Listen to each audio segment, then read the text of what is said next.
وحده لا شريك له إقرارا به وتوحيدا وأشهد أن محمدا عبده ورسوله الذي لا نبي ولا رسول بعده اللهم صل وسلم وبارك على نبينا محمد وعلى آله الطاهرين الطيبين وأصحابه أجمعين ومن صار على نهجهم إلى يوم الدين Allahumma anfa'na bima 'allamtana wa 'allimna ma yanfa'una wa zidna ilma.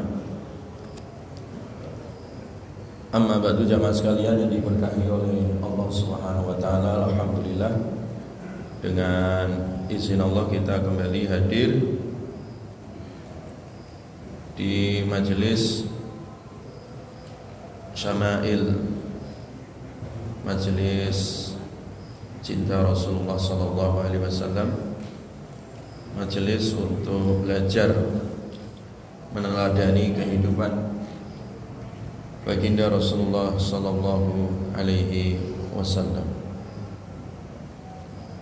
Karena di akhir zaman semakin sedikit orang yang mengkaji dan meneladani Rasulullah sallallahu alaihi wasallam.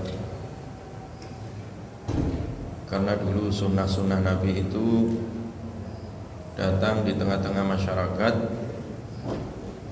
dianggap asing, ya. Bada al-Islam ghariban wa sayaudu ghariban, dan nanti di akhir zaman juga dianggap asing kembali, ya. Di tengah-tengah keasingan, ya, mengikuti jejak Nabi sallallahu alaihi wasallam, di situ banyak pahala yang bisa dipetik, ya. Bisa memanen pahala sebanyak-banyaknya. Karena janji Nabi sallallahu alaihi wasallam, at-tamassuku bi sunnati inda fasadi ummati lahu ajru mi'ati syahidin. At-tamassuku bi sunnati, berpegang teguh mengikuti sunnahku, inda fasadi ummati, di tengah rusaknya umatku. Ini artinya Nabi bercerita tentang akhir zaman, ya, keadaan di mana umat ini sudah jauh, ya, dari ajaran Nabi sallallahu alaihi wasallam. Mereka menjauh sehingga asing, gitu. Di tengah keasingan tadi mulai banyak kerusakan, ya. Orang jujur dianggap asing, ya. Sementara perilaku koruptif, ya, dianggap biasa-biasa saja. Ini termasuk keasingan, ya. Kebenaran malah dikriminalkan, misalkan. Kejahatan bisa dinegosiasi. Itu contoh-contoh perilaku yang asing sebenarnya, ya. Asingnya kebenaran dan asingnya sunnah-sunnah Nabi itu, ya, di tengah rusaknya umatku, ketika masih ada orang yang berpegang teguh, ya, setia terhadap ajaran Nabi sallallahu alaihi wasallam, dia diberi pahala ajru mi'ati syahidin, diberikan pahala 100 pahala orang yang mati syahid. Walaupun dia enggak mati syahid di medan perang, ya. Walaupun belum pernah merasakan sabetan pedang, ya, ataupun ledakan bom misalkan, ya. Tapi dia matinya dalam keadaan berpegang teguh terhadap ajaran Nabi sallallahu alaihi wasallam, maka dia diberi pahala 100 orang yang mati syahid, ya. Jadi pahalanya besar sekali, ya. Pahalanya besar sekali. Jadi oleh karena itu jamaah sekalian, di sini Nabi mengajarkan agar kita istiqomah, ya. Walaupun terkadang hanya baru bisa, ya, mengamalkan yang sedikit itu, ya. Belum bisa mengamalkan semuanya, tapi minimal ada satu amalan yang dipegang, ya. yang diistiqomahkan. Karena amalan yang sedikit itu kalau terus dilakukan istiqomah, continue itu. Amalun qalilun fi sunnatin khairun min amalin katsirin fi bid'atin. Amalan sedikit tapi istiqomah mengikuti ajaran Nabi sallallahu alaihi wasallam itu lebih baik daripada amalan banyak tapi jauh dari ajaran Nabi sallallahu alaihi wasallam. Jadi punya amalan yang istiqomah, diistiqomahkan gitu ya. Karena orang itu memasukkan ya dirinya ke dalam istiqomah tadi dan menjaga istiqomah itu yang akan menyebabkan dirinya husnul khotimah dan masuk jannah ya, masuk surga. Dan itu ada hadisnya ya. Nabi mengatakan bahwa innallaha yudkhilu al-'abda al-jannata bisunnah ya. Jadi Allah itu memasukkan seorang hamba itu sebab dia melakukan satu amalan ya. Satu amalan yang amalan itu dia dalam rangka tadi mengikuti ajaran Nabi sallallahu alaihi wasallam. Tamassaka biha. Yang amalan itu dia berpegang teguh dengannya. Ada orang yang masuk surga gara-gara dia sedekah dengan sedekahnya ya. Dengan puasanya. Jadi kebiasaan-kebiasaan baik ya yang pernah dia lakukan di dunia. Ada orang mendapat syafaat, dia dulu punya amalan ya, membaca surat Al-Mulk misalkan ya, menghidupkan sunnah Nabi, di mana Nabi kalau malam tidaklah tidur kecuali membaca surat Al-Mulk ya. Itu sunnah Nabi ya. Oh dia punya amalan ya, kalau hari Jumat, malam Jumat ya, dia baca surat Al-Kahfi walaupun nggak sampai tuntas, minimal membaca 10 ayat. Itu sunnah Nabi ya. Oh dia dulu biasa kalau setiap bulan puasa 3 hari ya, puasa Ayyamul Bid ya, puasa hari-hari purnama. Oh dia punya amalan puasa Senin Kemis. Jadi siapapun orangnya itu hendaklah memegang salah satu gitu ya, atau semuanya kalau mampu. Kalau enggak minimal ada satu yang dipegang ya. Jadi terkadang orang tidak mampu mengamalkan sunnah Nabi semuanya ya, karena kadang manusia itu beda-beda keimanannya ya. Di sahabat sendiri ada yang kayak seperti Abu Hurairah ya. Abu Hurairah itu diwasiati Nabi supaya untuk sholat duha ya, menjaga sholat duha. Menjaga sholat duha diwasiatkan oleh Nabi 3 perkara tadi ya, untuk puasa sholat duha salah satunya, dan puasa 3 hari ya di setiap bulannya ya, puasa Ayyamul Bid.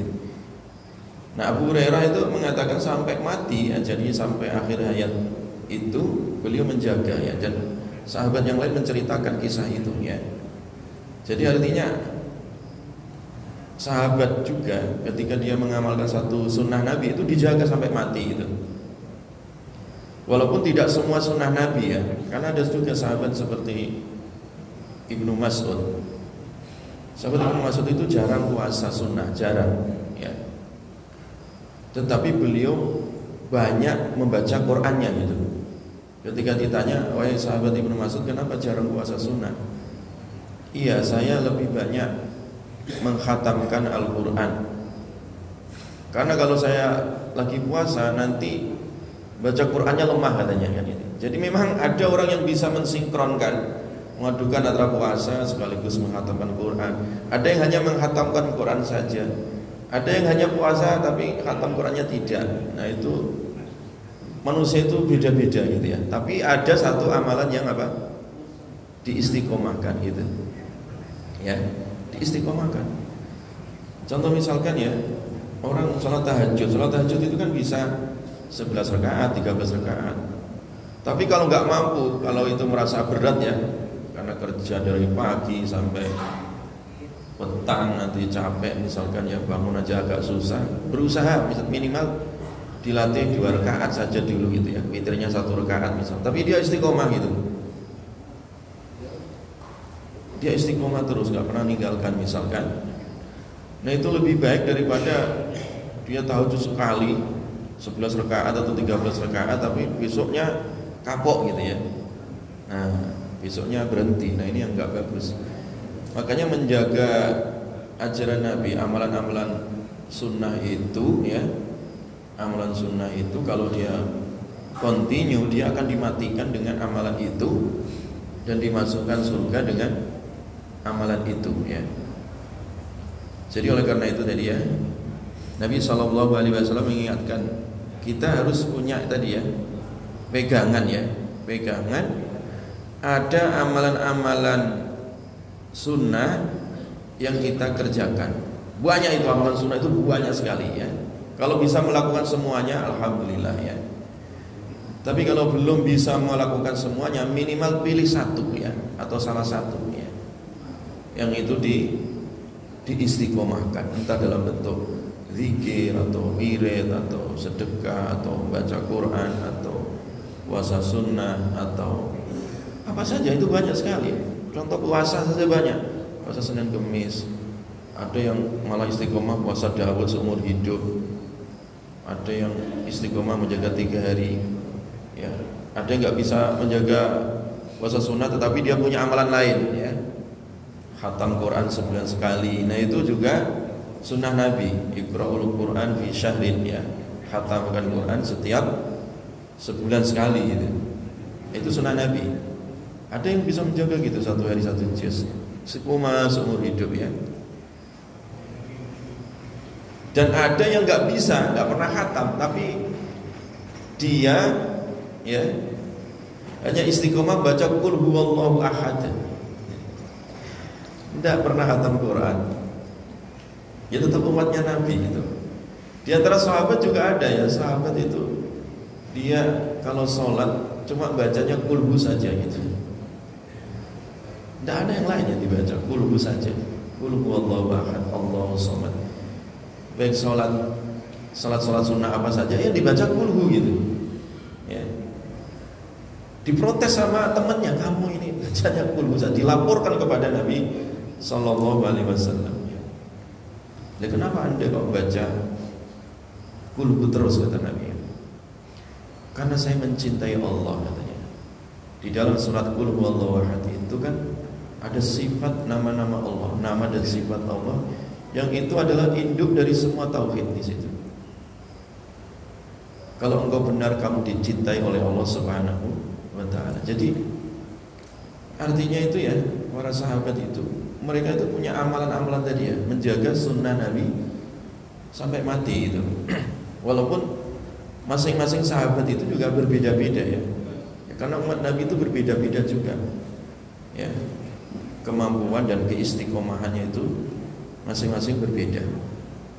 Maka oleh karena itu ya, jadi amalan yang sedikit yang diistiqomahkan tadi dalam rangka mengikuti sunnah Nabi SAW itu sangatlah baik ya. Itu sangatlah baik dan dianjurkan oleh Nabi SAW ya. Khairul a'mali adwamuha ya. Khairul a'mali adwamuha ya. Jadi sebaik-baiknya amal itu yang paling kontinu, yang dijaga ya. Dijaga ya. Dia menjaga. Makanya Nabi itu memberikan amalan ya, kepada para sahabat. Kadang sahabat ini dikasih amalan ini kayak seperti Mu'ad ya. Mu'ad bin Jabal dikasih amalan, wahai Mu'ad, kamu jangan lupa ya kalau selesai sholat, tiap selesai sholat kamu baca doa Allahumma a'inna ala dzikrika wa syukrika wa husni ibadatik. Tidak panjang doanya, ya itu aja yang dikasih Nabi ke Mu'ad itu ya. Allahumma a'inna ala dzikrika wa syukrika wa husni ibadatik. Allahumma ya Allah a'inna, sesungguhnya ya Allahumma ya Allah a'inna, tolonglah kami ya, tolonglah aku, ala zikrika, untuk senantiasa zikir ya, mengingatmu, wa syukrika, dan syukur atas nikmatmu ya. Allahumma a'inna ala zikrika wa syukrika wa husni ibadatik, dan memperbaiki ibadah kepadamu. Jadi seandainya orang itu hanya mengamalkan doa ini cukup sebenarnya ya. Walaupun doa Nabi itu banyak sekali. Jadi kalau jamaah baca doa-doa Nabi itu dari pagi sampai petang itu gak akan selesai. Saking banyaknya doa-doa yang pernah dibaca dan diajarkan oleh Nabi. Tetapi tidak semua doa-doa itu dibaca semua.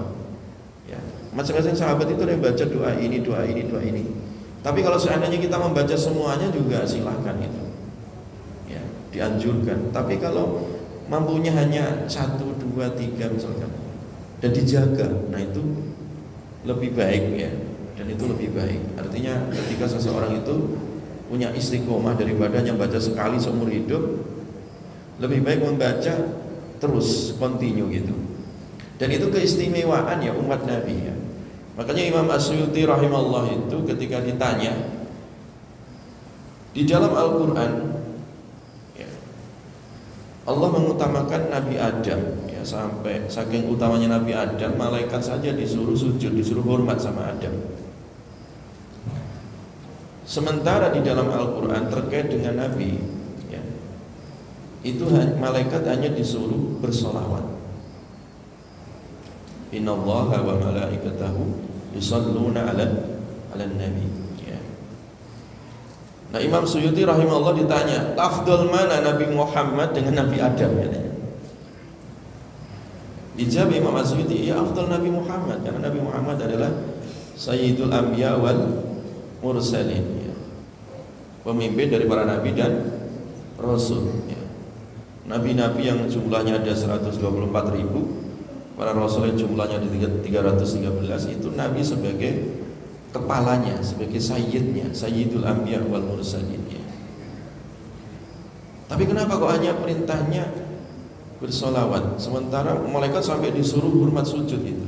Kata Imam Asyuti, perintah sujud atau perintah hormat kepada Nabi Adam, malaikat diperintahkan itu hanya sekali. Hanya apa?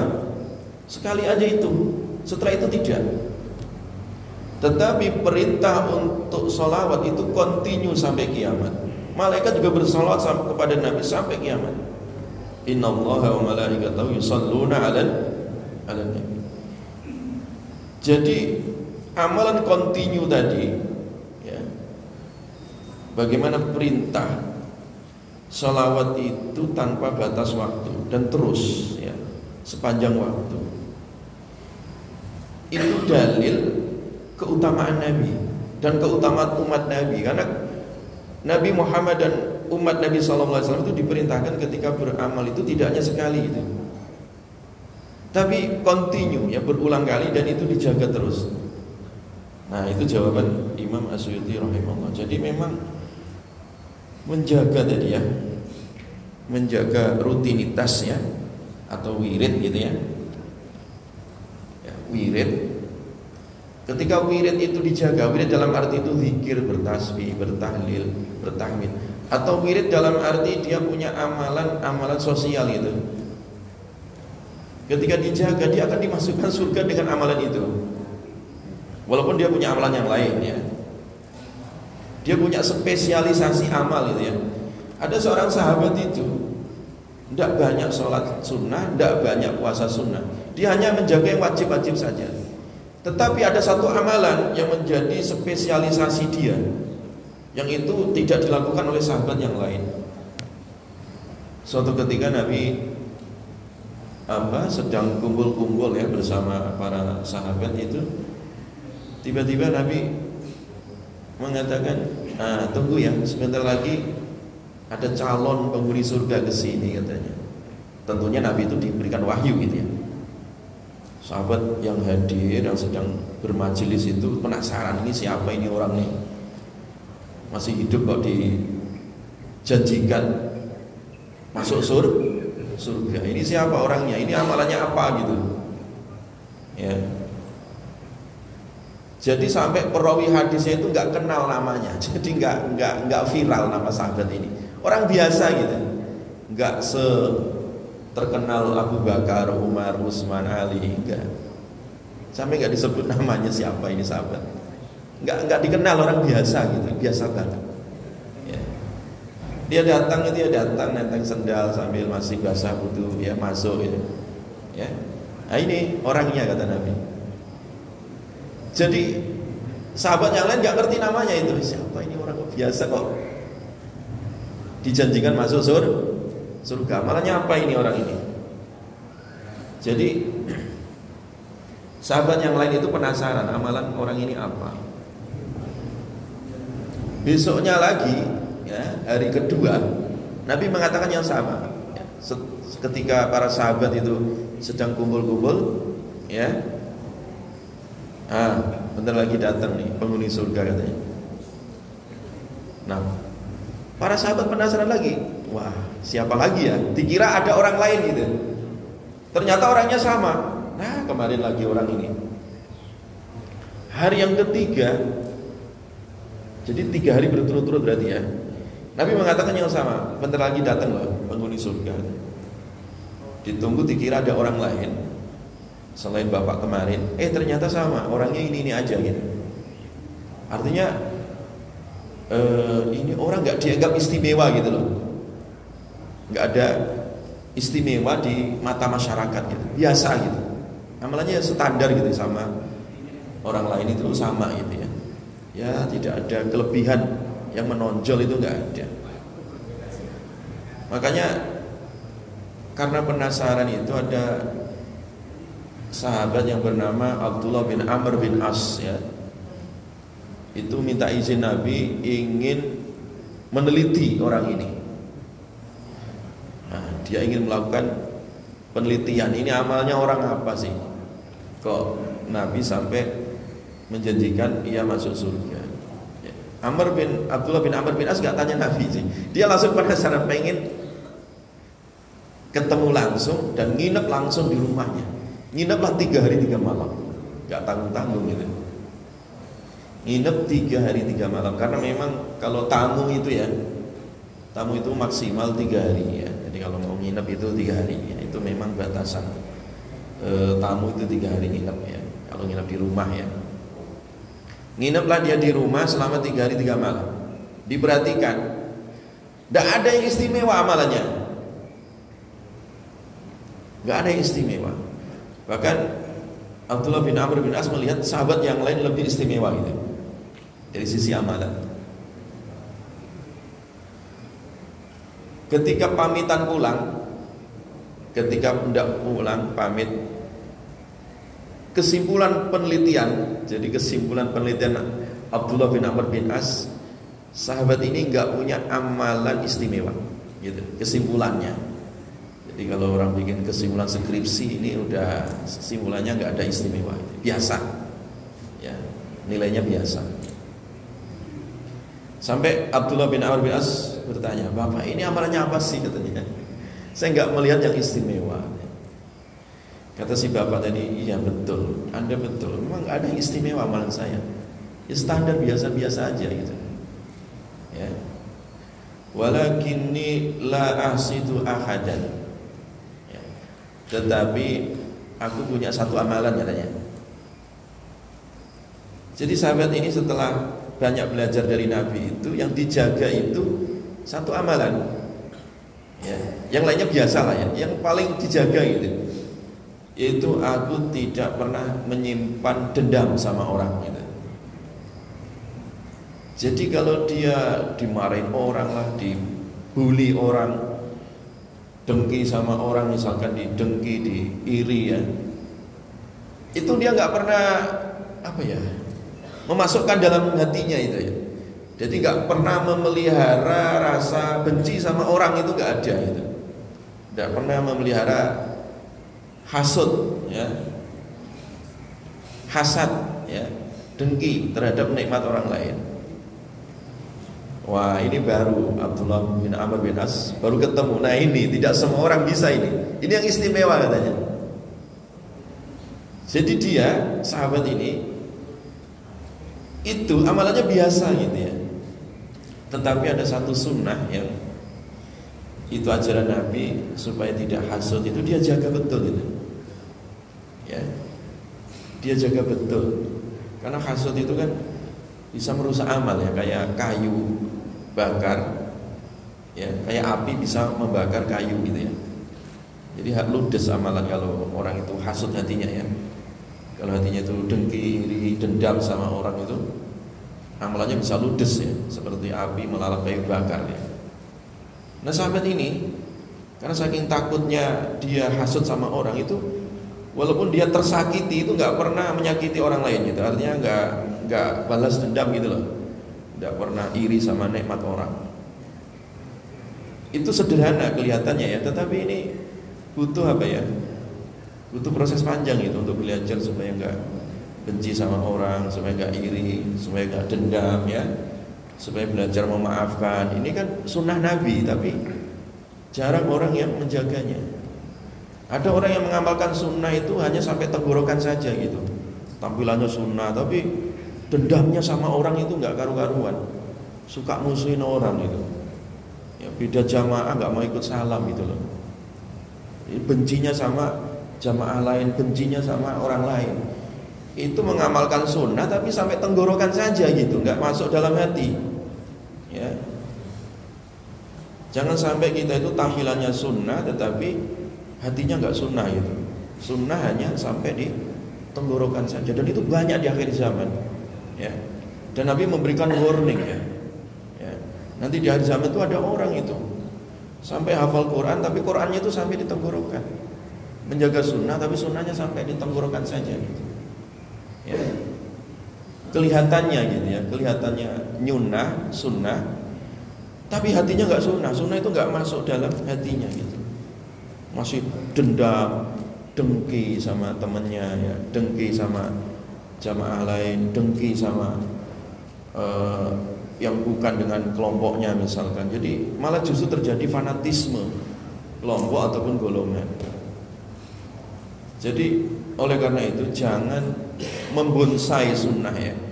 Sunnah Nabi itu sangat luas itu. Sunnah Nabi ini sangat apa? Luas sekali. Jangan sunnah itu dibonsai hanya untuk apa ya, kelompoknya yang masuk surga, yang lainnya masuk neraka, jangan ya. Tahu bonsai kan? Bonsai itu pohon yang harusnya gede tapi dikerdilkan gitu. Jangan mengkerdilkan sunnah Nabi. Sunnah Nabi itu banyak ya. Dan tidak semua orang bisa melakukan sunnah Nabi yang sebanyak itu. Maka minimal jangan dikerdilkan ya. Karena ada orang yang menjaga sunnah Nabi itu tadi dengan menjaga hatinya enggak iri, enggak dengki sama orang. Itu sunnah Nabi itu ya. Sunnah Nabi ya. Enggak punya rasa dendam sama orang. Amalannya biasa aja gitu, nggak sehebat amalan Abu Bakar ya. Amalannya biasa saja. Ada orang itu ya dari antara sahabat Nabi itu menjaga, dia itu menjaga sunnah tiap kali wudhu. Dia sholat sunnah wudhu itu dijaga sampai mati itu. Ya. Sanggup jamaah setiap wudhu batal wudhu sholat sunnah, sanggup nggak? Saya tanya, 2 rakaat aja. Tidak mudah gitu loh orang mengamalkan sunnah Nabi semuanya, enggak. Minimal kalau kita nggak bisa apa namanya mengamalkan sunnah Nabi, jangan membonsai sunnah itu ya, mengerdilkan sunnah itu ya hanya untuk mengklaim dirinya gitu atau kelompoknya, jangan ya, janganlah ya. Sunnah itu milik semua umat Nabi Sallallahu Alaihi Wasallam, bukan milik kelompok tertentu, bukan milik masjid tertentu ya, bukan milik sekolah tertentu, tidak. Sunnah ini jangan dibonsai dengan kepentingan pribadi, jangan di branding untuk jualan ya, atau untuk cari pengikut, jangan. Biarkan sunnah Nabi itu sebagai rahmatan lil alamin, menyebar untuk seluruh alam. Karena tidak ada orang yang kemudian persis plek dalam arti mampu 100% misalkan, itu jarang gitu loh. Jarang. Ada tapi jarang. Ya. Dan pasti asing nah gitu. Makanya tadi kalau orang bisa melakukan sunnah-sunnah Nabi tadi di tengah zaman asing itu pahalanya besar, 100 syahid. Imam Ahmad ini contohnya ya. Imam Ahmad itu orang yang menjaga sunnah Nabi itu plek gitu 100%, sebisa beliau ya, dalam segala hal ya. Jadi dalam segala hal ya. Jadi dalam masalah apapun gitu ya, sampai ketika Imam Ahmad ya, jadi ketika Imam Ahmad itu ya sudah sepuh ya, sudah sepuh, udah tua, istrinya meninggal dunia ya, istrinya apa? Meninggal dunia. Esok meninggal dunia, sore Imam Ahmad menikah lagi. Wah, ini sunnah yang cocok Pak. Wah, yang itu. Bukan itu Imam Ahmad maksudnya ya, bukan kawinnya, bukan ya, kalau orang sekarang kan kawinnya. Yang dilihat oleh Imam Ahmad itu adalah, saya tidak ingin kalau saya nanti mati dalam keadaan tidak punya istri katanya. Karena memang sunnah Nabi itu harus punya istri gitu. Jadi begitu. Makanya kalau bapak-bapak istrinya meninggal berarti kawin lagi ya. Tapi niatnya tadi bukan kawin laginya itu ya, menjaga apa? Sunnahnya tadi. Gak gampang loh ya, itu beda antara tipis-tipis hanya sekedar hawa nafsu dengan sunnah. Itu beda loh Pak. Jadi kata orang, untuk apa sih Imam Ahmad udah tua kok kawin lagi gitu loh. Dan kawinnya langsung gitu. Ketika ditanya Imam Ahmad, saya nggak ingin nanti, saya takut kalau mati dalam keadaan saya tidak punya istri katanya. Karena memang sunnah Nabi itu punya apa tadi? Istri. Gitu. Walaupun ada ulama yang nggak punya istri, ya ada juga memilih. Makanya tidak semua ulama juga bisa mengamalkan sunnah ini ya. Seperti ulama-ulama, ada yang ulama itu seumur hidup nggak menikah juga, itu ada. Ya, ada. Yang kemudian karena memilih tadi, kan tadi saya bilang tadi, tidak semua orang bisa melakukan sunnah-sunnah Nabi semuanya. Maka mereka itu memilih skala prioritas. Kayak Imam Nawawi misalkan. Imam Nawawi itu memilih mencari ilmu dan membukukan ilmu ya. Sampai meninggal itu beliau belum sempat menikah. Imam Nawawi, Imam Ibnu Taimiyah juga sama ya, belum sempat menikah karena beliau sibuk mencari ilmu, sibuk berjihad, dan akhirnya dipenjara 34 tahun ya. Nggak sempat nikah. Ada yang seperti itu ya. Makanya tadi ya, jamaah sekalian, sunnah Nabi itu banyak sekali, besar sekali. Kalau kita tidak bisa melakukan semuanya, minimal ada 1-2 ya. Ada sunnah-sunnah yang memang itu kita jaga dan kita istiqomahkan ya. Ada orang Badui datang kepada Nabi SAW ya, tanya, ya Rasulullah, mata saat, kapan itu kiamat terjadi ya? Ya, Nabi tanya, wa madza a'dadta laha, emang kamu itu siap ya, kalau kiamat kamu udah siap amal belum? Katanya, belum ya Rasulullah. Belum, tapi nanyanya gayanya itu nanya kiamat gitu. Ya. Belum siap mati, belum siap menyambut kiamat, belum menyiapkan amal, tapi tanyanya tentang kiamat. Maka ditanya balik oleh Nabi, kamu emang udah siap katanya. Wa ma da'adzanta laha. Belum ya Rasulullah. Saya belum memperbanyak puasa, belum memperbanyak salat katanya. Tetapi ya Rasulullah, saya selalu menjaga. Inni uhibbuka, saya mencintaimu katanya. Jadi ini mati hidup ini Badui ini, pokoknya saking cintanya itu bela Nabi, gimana pun resikonya gitu. Maka Nabi mengatakan, anta ma'aman ahbabta ya. Kalau begitu kamu akan bersama orang yang kamu cintai. Wah, girang ini Badui ya. Saya mencintai Rasulullah katanya. Mudah-mudahan saya nanti bersama Rasulullah. Walaupun sebenarnya dia belum bisa melaksanakan semua apa tadi? Sunnah-sunnah Nabi SAW itu. Ya. Jadi memang ada sahabat-sahabat itu memilih tadi. Ya. Ada yang memang menjalankan sunnah Nabi itu semuanya ya. Semuanya ditiru dalam hal-hal yang sampai perkara-perkara yang mubah gitu ya. Perkara yang mubah. Ya. Contohnya sahabat Abdullah bin Umar. Abdullah bin Umar itu mengikuti sunnah Nabi itu semuanya dalam semua kehidupan itu. Semua sisi kehidupan itu ditiru gitu. Contoh ya, ketika Nabi sholat ya dan mengunjungi Masjid Kuba, itu Nabi biasa mengunjungi ya Masjid Kuba itu ya, dalam keadaan naik kendaraan, naik onta ya, naik kendaraan maksudnya, dan terkadang Nabi jalan kaki, kadang naik kendaraan dan naik jalan kaki atau jalan kaki. Itu sebenarnya mau ke masjid itu, mau naik kendaraan jalan kaki itu sifatnya alternatif itu, mubah gitu. Tetapi sahabat Abdullah bin Umar itu kalau mengunjungi Masjid Kuba, dua ini dilakukan semuanya. Walaupun dia terkadang ada kendaraan tetapi milih jalan kaki, karena Nabi jalan kaki. Dan terkadang juga naik kendaraan gitu ya, karena dua-duanya Nabi naik kendaraan dan terkadang jalan kaki gitu. Dua-duanya diikuti gitu. Sampai rest areanya Nabi itu loh. Kalau Nabi itu perjalanan antara Mekah dan Madinah itu ada satu tempat singgah, atau bahasa kita rest area gitu. Disitulah Nabi kalau perjalanan antara Mekah dan Madinah selalu mampir di situ, istirahat di situ. Setelah Nabi wafat,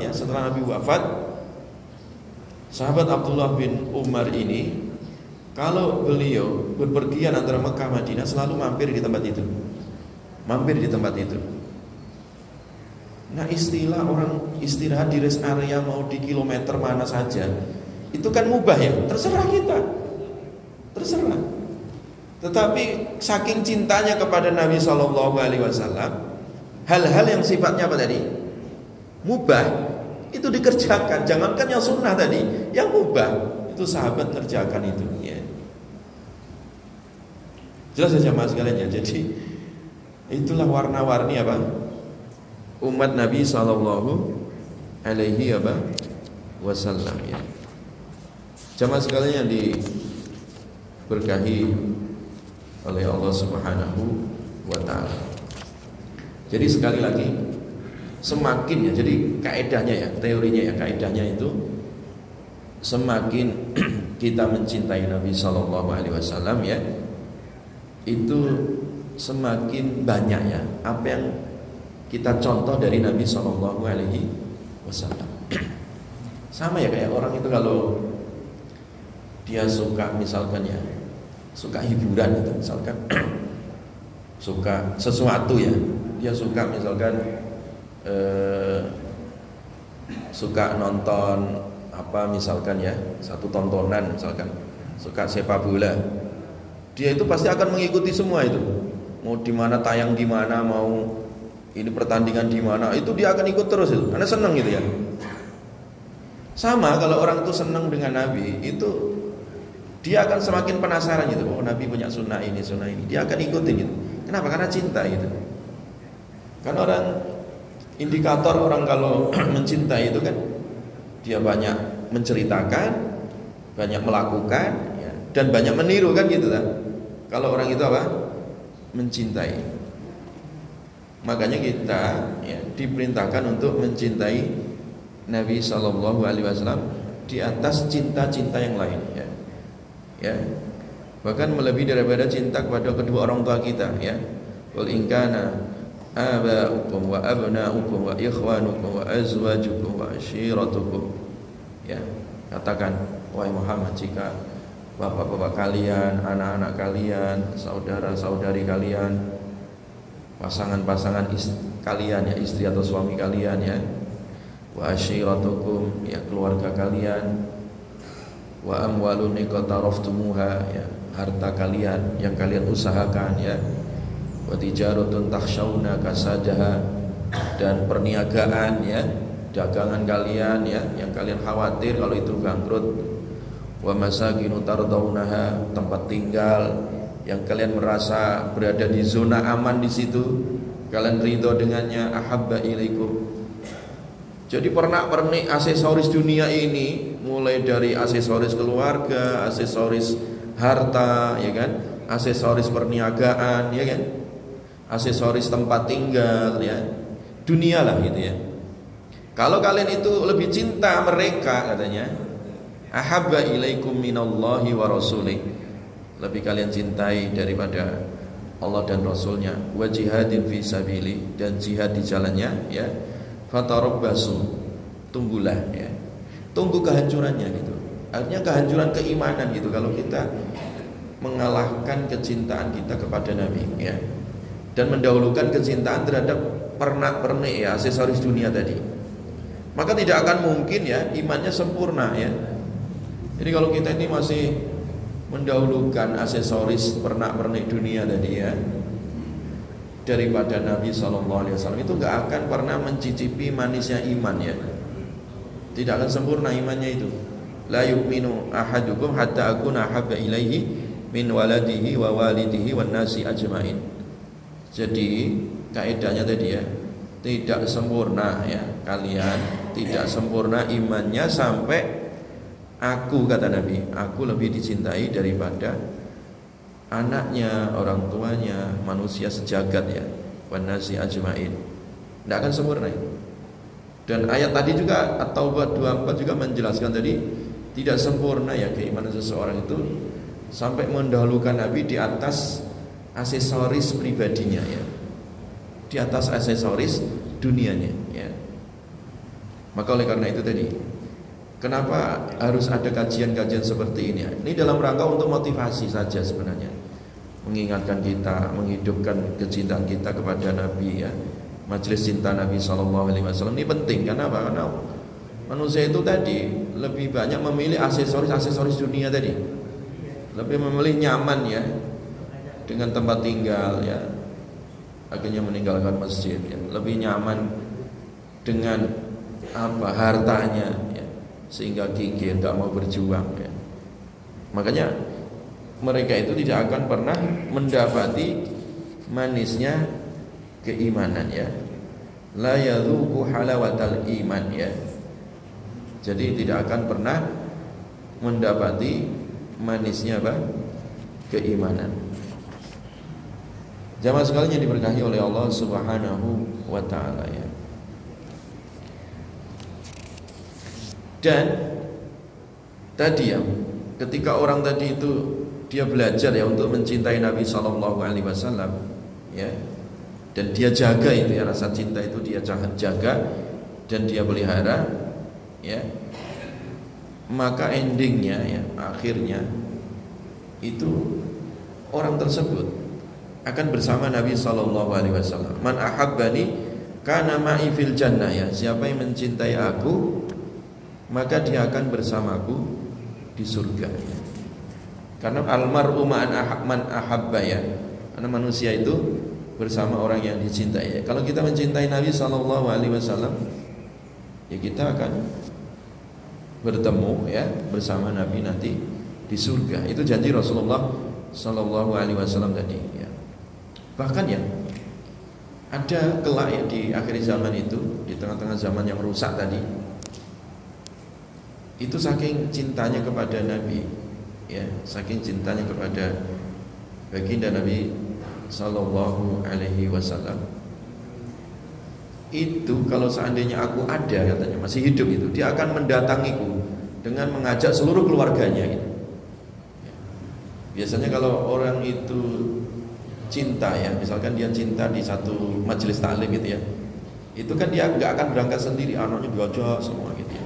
Sama lah kalau orang mau rekreasi, gitu, ya, di mana saja ayo bareng, ya, karena saking senangnya tadi. Nah, di akhir zaman itu ada di antara umatku, kata Nabi, min asyaddi ummati li hubban nasun yakununa ba'di yawaddu ahaduhum law ra'ani bi ahlihi wa malihi, ya. Jadi orang yang paling cinta kepadaku besok, ya, setelah sepeninggalanku, ya,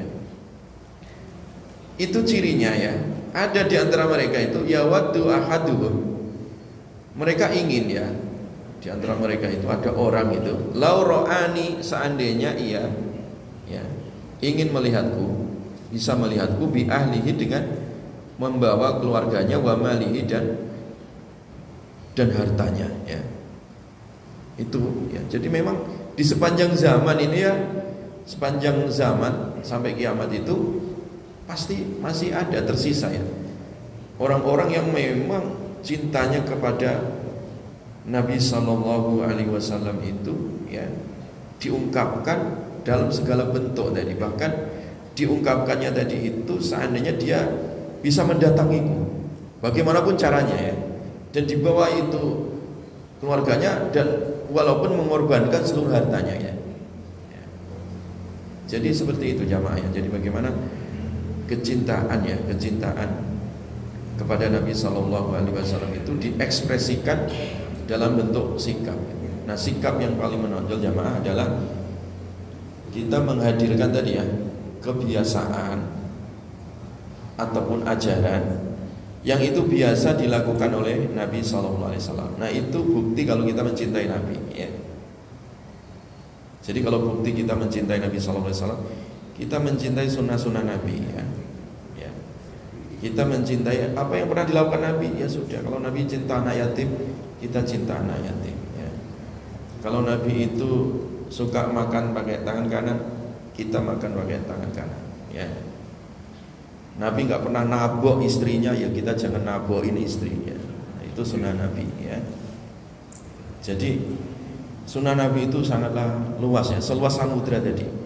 Makanya jaga ya, jaga ya sunnah Nabi ini semampu mungkin gitu ya, sebisa mungkin. Dan sebisa mungkin tadi ada apa ya, 1-2 itu amalan yang spesialis itu, yang itu dijadikan wirid ya, dijadikan kebiasaan yang dijaga sampai mati ya. Misalkan dia rutin, misalkan seumur hidup puasa Senin Kamis terus gak pernah putus, bagus itu. Tapi tidak semua orang mampu itu ya, tidak semua orang mampu ya.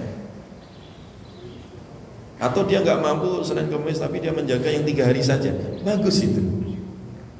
Ada yang mampu semuanya gitu, bahkan sampai Daud-Daudnya itu ya, puasa Daud dia mampu gitu. Wah, itu luar biasa kalau ada orang seperti itu ya. Tetapi jangan meninggalkan sunnah yang lain gitu ya. Puasa Daud tapi nggak mau kerja, sarungan wae di rumah, ya kacau. Istrinya mau makan apa, mau makan asap gitu.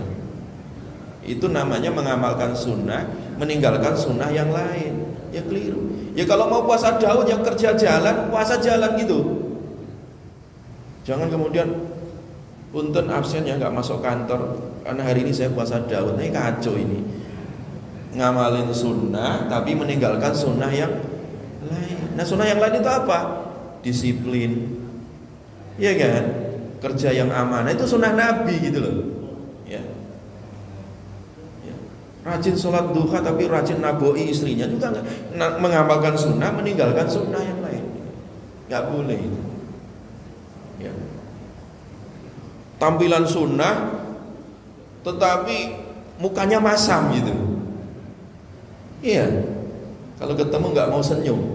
Lah ini juga mengamalkan sunnah tapi meninggalkan sunnah yang lain. Itu namanya membonsai sunnah gitu ya. Membonsai apa? Jangan sunnah itu hanya nyampe di tenggorokan saja. Sunnah itu masukkanlah ke dalam dada gitu, dalam hati gitu, ya. Jadi kalau melakukan amalan sunnah itu jangan sekali-kali meninggalkan sunnah yang lain. Karena sunnah itu kayak mata rantai gitu, nggak boleh terputus itu. Kayak anyaman gitu ya, kayak tenun gitu ya, kayak benang yang ditenun itu jadi satu kesatuan utuh gitu ya. Jadi kalau mengamalkan sunnah jangan kemudian ya meninggalkan sunnah yang lain ya. Kalau rajin puasa sunnah silahkan monggo ya. Tapi ya kerja tetap kerja ya, karena kita punya istri, punya anak gitu ya. Ya.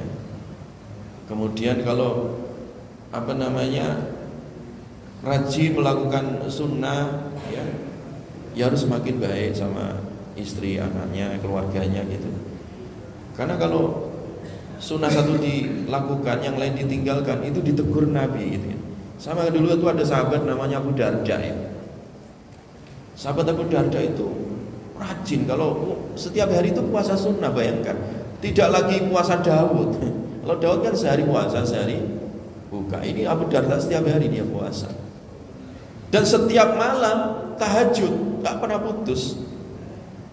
Tetapi resikonya adalah istrinya nganggur, Pak. Istrinya nggak diapa-apain gitu.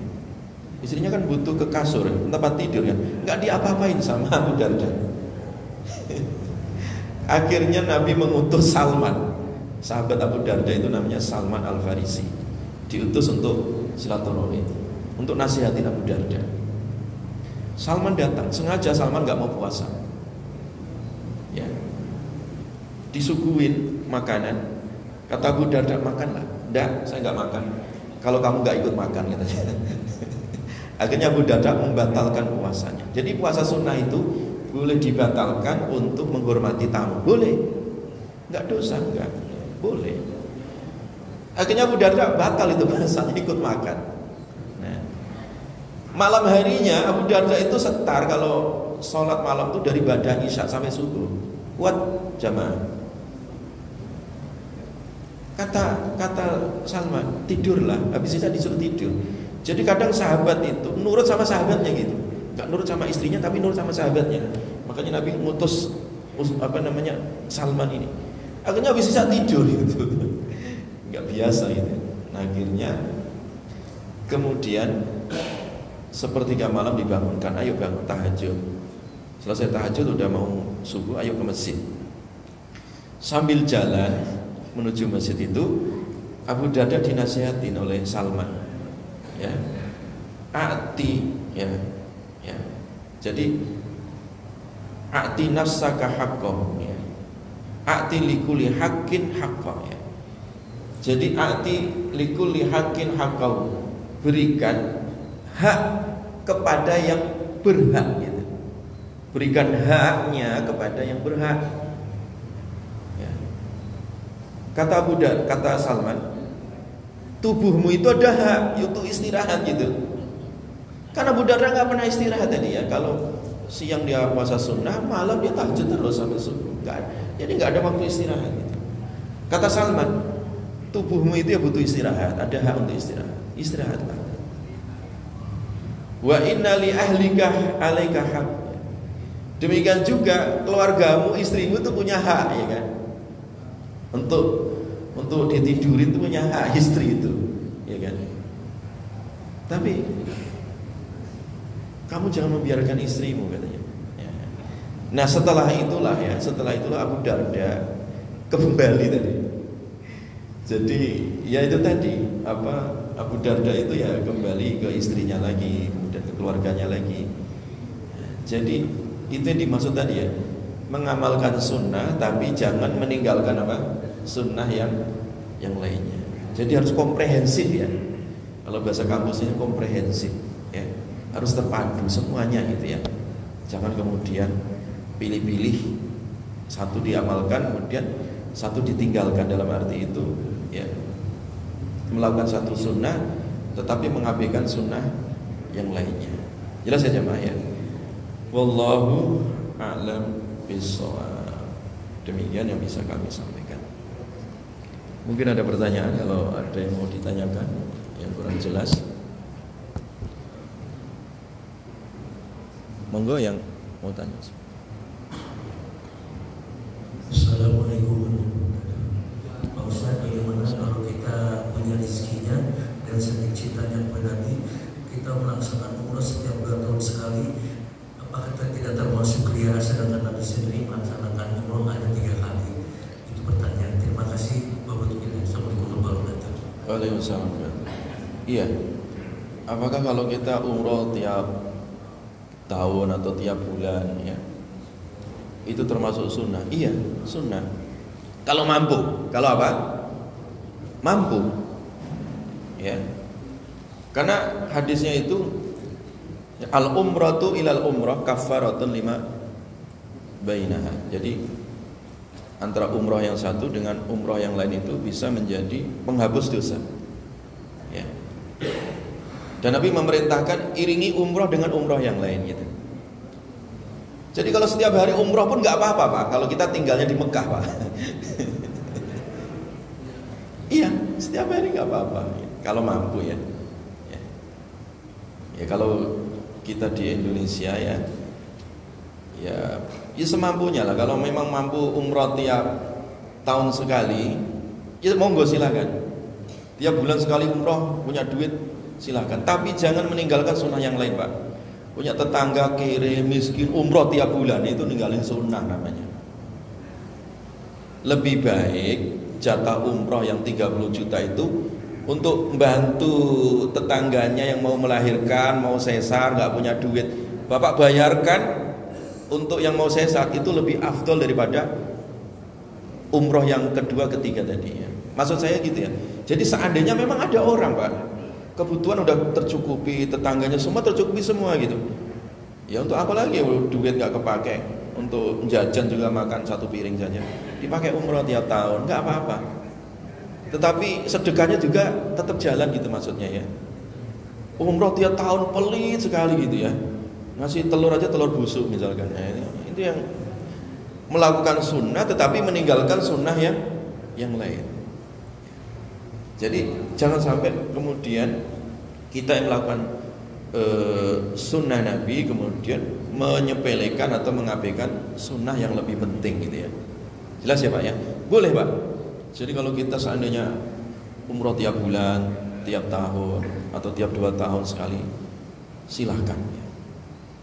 Atau haji tiap tahun sekali, jangan Pak, nanti malah mengganggu kuota yang lain itu. Jadi ya haji itu memang ya perintah Nabi ya syariat ya rukun. Tapi jangan juga kemudian apa mengganggu kuota orang lain ya. Mentang-mentang dirjen haji tiap tahun misalkan, ya untuk bagi-bagi yang lain gitu ya. Nah yang lain itu ngantrinya sampai 30 tahun ya, ngantrinya 20 tahun ya. Kecuali Bapak punya tabungannya miliaran gitu ya, bisa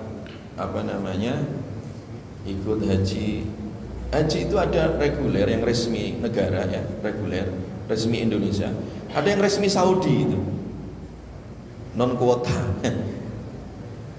dan itu legal di Saudi, yaitu haji furoda ya, haji furoda itu legal, itu gajinya Saudi itu ya. Yang penting punya duit itu. Tapi ya pakai kira-kira lah ya, pakai kira-kira ya. Jadi terkadang kita ingin melakukan satu sunnah, jangan meninggalkan sunnah yang lainnya. Kalau udah haji sekali ya cukup lah gitu ya. Lebih baik jatah haji berikutnya itu dipakai bangun pesantren, pakai bangun masjid, pakai bangun sumur, itu lebih bermanfaat ya. Lebih apa? Bermanfaat. Ada lagi pertanyaan jemaah? Kalau tidak ada, oh iya ada Pak. Monggo Pak.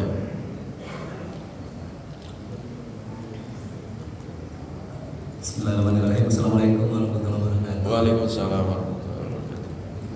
Pak Ustadz, ada juga pernah dicontohkan bahwa tabiin itu melakukan amalan yang menurut pandangan awam kok memungkinkan enggak ya gitu. Apakah ini sesuatu satu contoh seperti ini? Ada yang menyatakan seorang perempuan, siapa lupa ya Pak Ustadz ya, melakukan amalan sholat sunnah setiap malam 1000 kali misalnya, itu kan ada ya. Kemudian ada juga amalan yang katanya melakukan setiap 1 hari, kalau nggak salah siapa ya lupa, adalah selalu menghatamkan Quran setiap malam.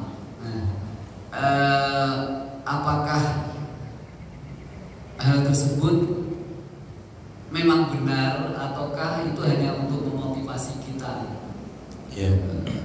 Benar Pak, benar. Beribadah. Iya benar Ustaz. Karena kan maaf nih 1000 rakaat 1 malam, sedangkan kita kan semuanya sama ya, dalam 1 hari itu kan 24 jam. Kalau saya hanya 1 malam itu 12 jam dibagi 1000 rakaat kan berarti 1 rakaat itu hanya itu hitung-hitungan penonton Pak, itu hitung-hitungan penonton ya. Kalau hitungan pemain itu beda. Jadi contohnya begini, memang ada ulama tabi'in, sahabat ya, yang melakukan amalan kayak sahabat Utsman itu Pak, mengkhatamkan Al-Quran dalam sekali rakaatnya. Jadi sholat malam itu khatam 30 juz Pak. Bapak mampu nggak? Itu sahabat Utsman, jadi mengkhatamkan Quran dalam sholat malam, khatam 30 juz. Loh, logikanya gimana Ustaz? saya membaca 1 juz atau 2 jam. Itu karena Bapak masih bacaannya agak lambat 2 jam.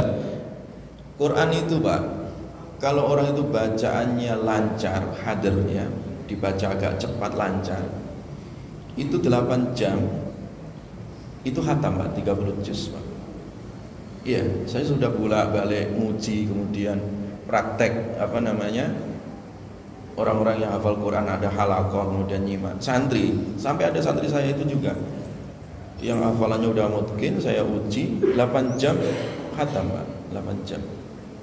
Jadi memang itu biasa gitu. Kalau orang udah bacaannya mungkin hadir gitu, hadir itu artinya saking mungkinnya itu lancar gitu, itu cepat bacaannya. Yang lambat itu kan masih bacaan-bacaan belajar itu ya. Jadi tidak mustahil ya. Dan itu mungkin. Kayak Imam Syafi'i, kenapa kok Imam Syafi'i itu kalau bulan Ramadan khatam 60 kali Pak. Siang hari sekali, malam hari sekali. Loh, itu cara ngitung jamnya gimana 24 jam. Nah, hitung-hitungan penonton yang nggak pernah mengamalkan itu berat. Tapi hitung-hitungan pemain yang biasa itu ringan biasa. Karena misalkan kalau logikanya tadi orang baca Quran 8 jam itu khatam 30 juz di siang hari, kemudian di malam hari butuh 8 jam, berarti masih sisa 8 jam Pak untuk istirahat ya. Masuk akal kan? Masuk, iya. Demikian juga sama ya, kalau orang kok sholat mampu tadi kayak Abu Darda kok dari habis Isya sampai subuh, bisa nggak berapa ratus rakaat? Ya bisa lah. Cuman sekali lagi ya, melakukan sunnah jangan meninggalkan sunnah yang lainnya. Contohnya misalkan apa ya, orang udah memang hidupnya udah apa ya, udah nggak butuh dunia lah gitu ya, udah cukup udah ibadah gitu ya, duitnya banyak, kebunnya banyak ya, dia setiap hari hanya ibadah, baca Quran dari subuh nanti sampai asar dia khatam, nggak usah kerja tapi rekeningnya jalan Pak, itu nggak apa-apa itu. Masalahnya dia dari subuh sampai asar baca Quran, di rumah nggak ada beras. Nah itu yang namanya melakukan sunnah tetapi meninggalkan sunnah yang lainnya. Jadi boleh orang misalkan dari Isya kemudian sampai subuh dia sholat 100-200 rakaat, boleh nggak? Ya boleh, nggak dilarang. Sholat sunnah mutlak misalkan.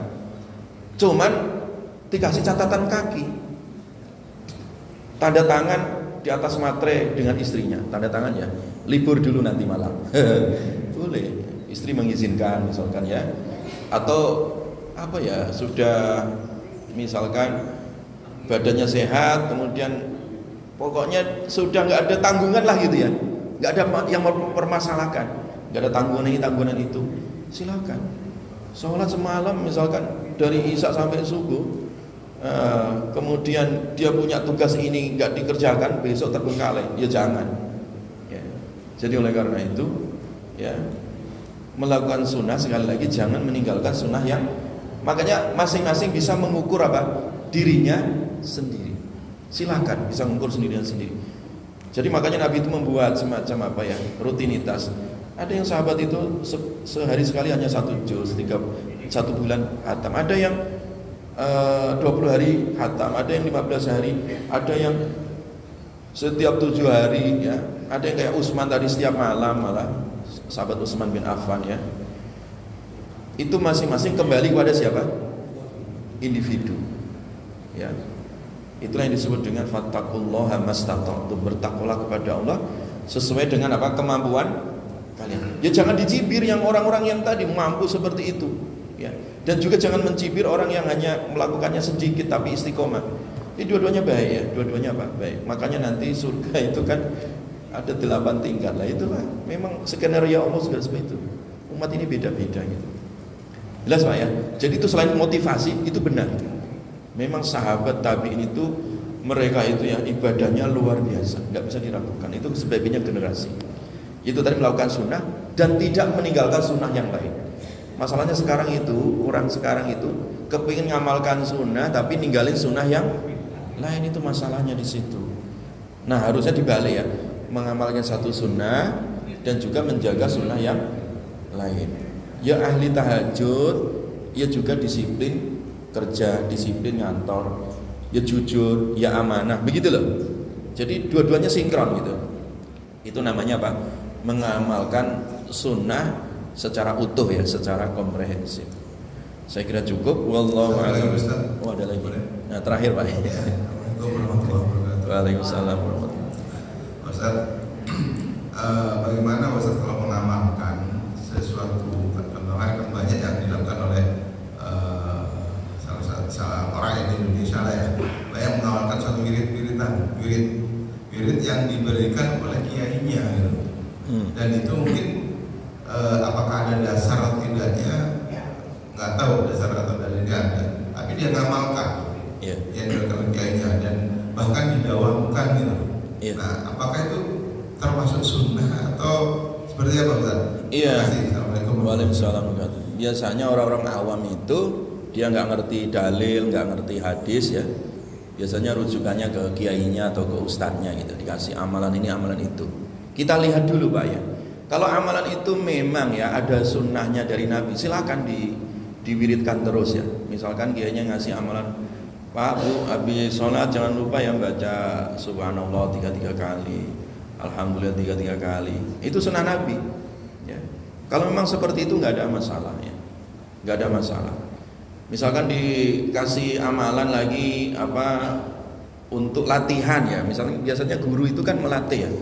Misalkan kalau latihan orang wirid Quran misalkan ya, dilatih santrinya, kamu dari apa baca hafalan, kasih wirid setiap hari, kamu apa baca ini 1 halaman ya, wiridnya itu 1 halaman ya. Dalam rangka untuk melatih, itu juga tidak apa-apa ya. Tetapi yang bermasalah, yang apa-apa itu kalau wiridnya yang aneh-aneh Pak. Kalau wiridnya yang apa? Aneh-aneh. Contoh yang aneh-aneh itu apa? Wirid dikasih ilmu kekebalan Pak, supaya dibaca nggak apa-apa. Ini baca kulhu 1000 kali, nanti mutihnya 7 hari, supaya nanti punya khodam. Nah ini yang nggak boleh. Apalagi sekarang itu banyak cek khodam, aneh-aneh sekarang itu ya. Online lagi Pak, cek khodam ya, itu. Syirik itu malah. Jadi kalau wiridnya tadi wirid yang memang standar dalam arti itu, yang memang wirid-wirid biasa ya, baca tasbih, baca alhamdulillah, baca ayat ini, ayat itu, nggak ada masalah Pak. Tapi yang masalah itu kalau aneh-aneh tadi, dikasih ritual aneh-aneh, puasa mutih 7 hari 7 malam, nanti malam Jumat ngebleng ya, nggak boleh tidur dari isya sampai subuh. Nah itu yang nggak boleh, yang seperti itu ya. Atau disuruh makan gotri sepeda atau motor, tahu gotri? Apa itu gotri ya? Yang besi bulat itu loh Pak, pelor ya.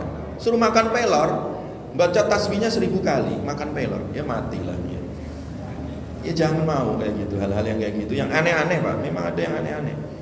Makanya tadi itu ya, sama kayak di kita ini, ada orang itu dikasih ritual rambutnya gondrong ya, gondrong. Kan banyak itu ya, dai-dai yang gondrong-gondrong itu punya ritual Pak, punya amalan itu. Bukan sekedar gondrong loh ya, yang dai-dai yang terkenal sekarang itu gondrong-gondrong itu bukan sekedar gondrong Pak, bukan, itu ada amalannya.